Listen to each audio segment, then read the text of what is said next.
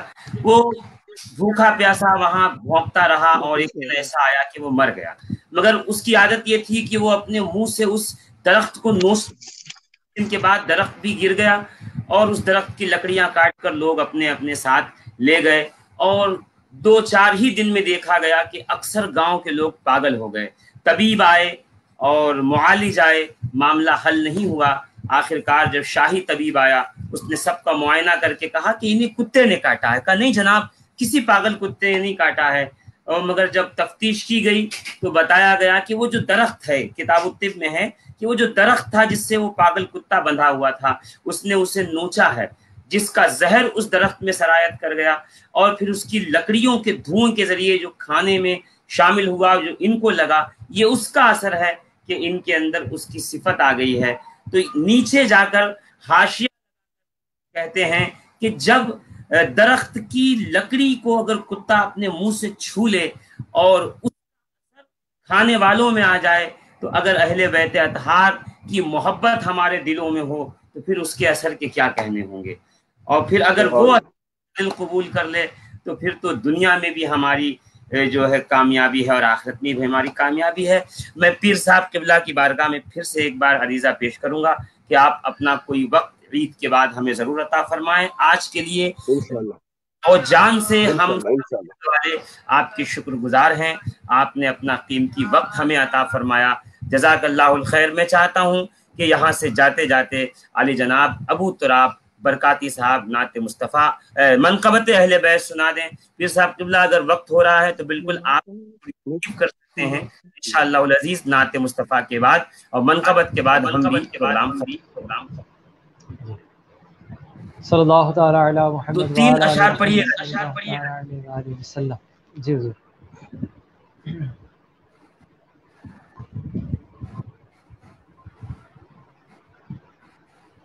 پانچ نام لیتے ہیں ہم، پانچ نام لیتے ہیں، پنجے تن ہمارے ہیں. ہم پانچ نام لیتے ہیں، پنجے تن ہمارے ہیں، ان پہ جیتے مرتے ہیں، پنجے تن ہمارے ہیں. لے لیا ہے چاروں کو مصطفیٰ نے چادر میں، لے لیا ہے چاروں کو مصطفیٰ نے چادر میں.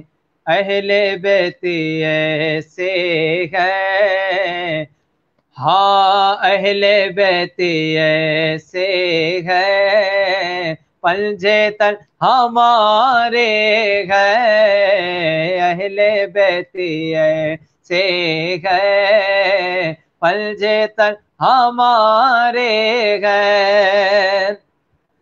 باغ ہے محمد کا باغباں علی زہرا، باغ ہے محمد کا باغباں علی زہرا، پھول سے نواسے ہیں، ہاں پھول سے نواسے ہیں، پنجے تن ہمارے ہیں، پھول سے نواسے ہیں، پنجے تن ہمارے ہیں. اللہم صلی علی. جزاک اللہ. ابو تراب بھائی آپ پڑھتے ہیں تو میں یقین